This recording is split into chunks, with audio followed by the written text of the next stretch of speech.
Oh, it's lit. We prime time. Subscribe, like, and share. Give us your feedback. Yo, I'm Manny at the plate and Kobe off a steal. Gretzky for the goal and Brady at the wheel. I'm a game changer, the Osaka of the tennis, and breaking scoreboards. Simone of the Olympics, defense and big business. The Mayweather who way better. From the greatness of Jim Brown, I've been down. Talking sports before I was off the porch. Screaming Bo knows while Jordan was playing horse. Late 80s getting torched by the drive and the shot. 2016 got a ring off the three in the block. They eased to forgot the cardiac kids. Price and Doherty, Bell in the Indian years. This who it is. Your host DeeTrynt, yo, that's a name banger. Come in the streets and talk sports with the game changer. Yo, your host DeeTrynt, that's a name banger. Come in the streets and talk sports with the game changer.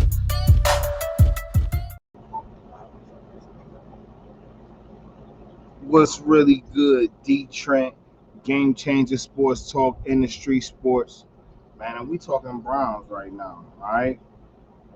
So, we out of the draft. We into rookie mini camps, all right? The Browns then brought in 12 new undrafted free agents. Um, and we basically trying to figure out what these guys gonna do with the squad. Wait, hold on. So, let's talk about these draft picks a little bit. But really, I really just want to go over the whole landscape of the offense. You know, what type of direction are they going to go in? You know, the traditional offense that Kevin Stefanski runs, 3 tight ends, fullback, all that is different now. You got a quarterback who's going to keep a lot of teams honest because he can run and throw. So that gives the running backs an extra second to hit the hole. That gives the receivers an extra second or two to be able to get open on their routes. Then you got, so it ain't really no need for a fullback now. They got 2 legit running backs. They got 2 nice tight ends. And this receiving core is really kind of the talk of the town. So let's go into the offensive line first. J.C. Treader is gone. They traded or signed Ethan Pocic, 6'6", 310 guy. I think he's been in the league about 4 years now. Yeah, 6 years now. Former first round pick. Maybe he can come in and find a place. You got Nick Harris, who's been here for a while. He going on his 3rd year now, and he sat behind Shredder. Now don't get me wrong, Nick Harris been holding his own and he been getting better. So even if he don't start, I still feel like he gonna be on the team because at worst case scenario, he's a homegrown rotation line, swing line. I think on this offensive line where it starts to get really tricky is about the backups, right? And what they're going to do. So they come into camp with, they're in the offense, like I said, they're in a rookie mini camp right now. They're going to come into, right now they got 1, 2, 3, 4, 5, 6, 7, 8 offensive guards in camp. I don't think, we pretty much know they're not going to keep 8 guards. But Dawson Deaton, the guy they drafted at the end, I think he's going to stay. From everything that I've seen over the last few years, the Browns tend to keep their draft picks and grow them on their own and let them become better, which is what good teams do. It doesn't matter what round you're drafted in. If you're drafted, you were picked for a specific reason. So unless you come into camp looking so crazy or just not looking like you wanted or not getting better or not learning, it's a good chance you're going to make this team. So Dawson Deaton, I think, has a spot. It has a spot to lose. Michael Dunn and Drew Forbes have been here for the last few years. Drew Forbes, a guy we drafted. Michael Dunn, a guy we got. So I think Michael Dunn is the guy that's out of here. Um, he may even become trade bait. They brought in another guy for Holt. I don't know how to say his first name. Halty, Jolte for Holt. Another camp body guy who gonna push some guys. Maybe maybe I think he's in for Blake Hans because I think they like Blake Hans, and Blake Hans is very versatile. He could play every position on the line for the most part, at least on the left side.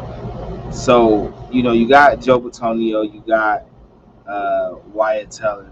I think Dawson stays, Dawson Deaton, and then I think it's just in between, the other four for two roster spots. I'll say Forbes and Hans if I'm just going at it, but I haven't seen David Moore, who's a rookie guy they brought in, and what he can do. Maybe he beats out all those guys. As far as the tackle situation go, they brought back Chris Hubbard.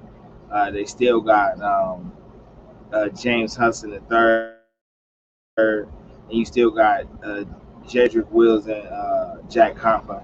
So I say they probably gonna roll into the season with about 9 linemen, 4 tackles, 2 centers, and 3 guards. It's probably gonna be 4 guards. They're probably gonna do 10. They're probably gonna do 10 linemen, just because for the type of up-tempo game that we probably gonna play with this team, you're gonna need a rotation. So if you can get 10 good linemen, that's probably gonna be what you're gonna do, which is probably what they do on the defensive line too. But we get to the defense first. Now we're on the offense. So with that being said, you get to the running back group, right? We got 5 running backs in camp. Now you got to keep in mind, only 3 of these running backs are on the team after this year. So Kareem Hunt on last year, his deal. Dearness Johnson is on the tenure. Jerome Forbes is a late round pick. He's going to be here for a minute, and so is Demetric Felton. Now, in my opinion, because Kareem Hunt and Dearness Johnson really are starting running back somewhere else, I'm definitely under the conclusion that this is their last year on the team. Now, if somebody offers a nice pick for Johnson, he's probably going to be the one to go first. Lord forbid, that we get an injury to one of these guys, and then we gonna need all 4. You know what I'm saying? Because if it's Hunt, then you're gonna need the other 3 to kind of pick up the slack. I think they only roll with 2 tight ends. I think they have a tight end on the practice squad, which comes to the guy Marcus Santos Silva, who was a basketball player turn into a tight end. Now we've seen this a few times in the NFL, and it always seems to bode well. So if the Browns want to do this, kudos to them. The receiving room. I mean, because the quarterback room is what it is, right? It's gonna be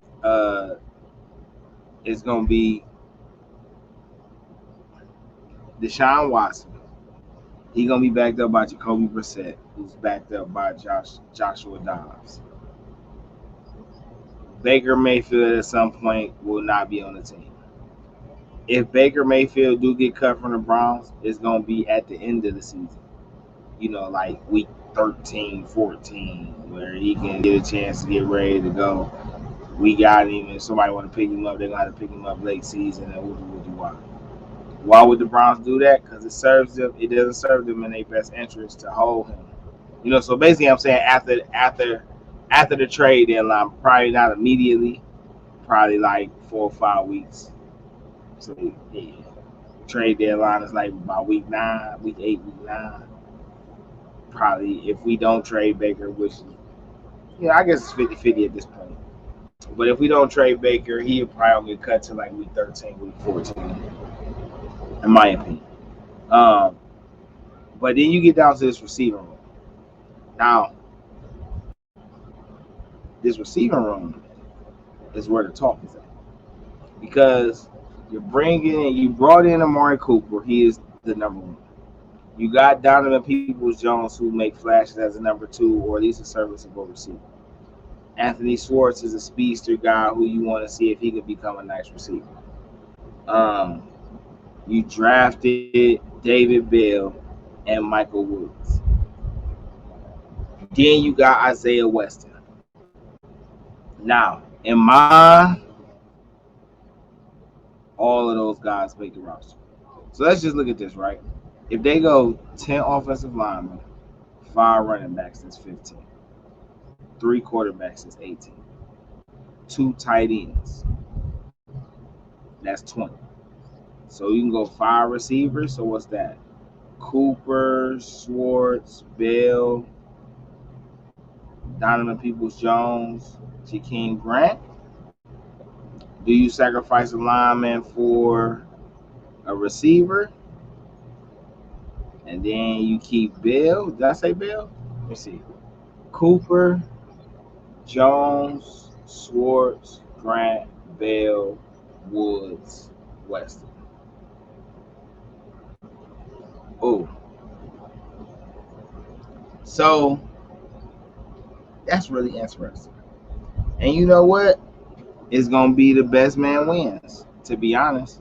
Because I think Peoples-Jones and Isaiah Weston are the position battle.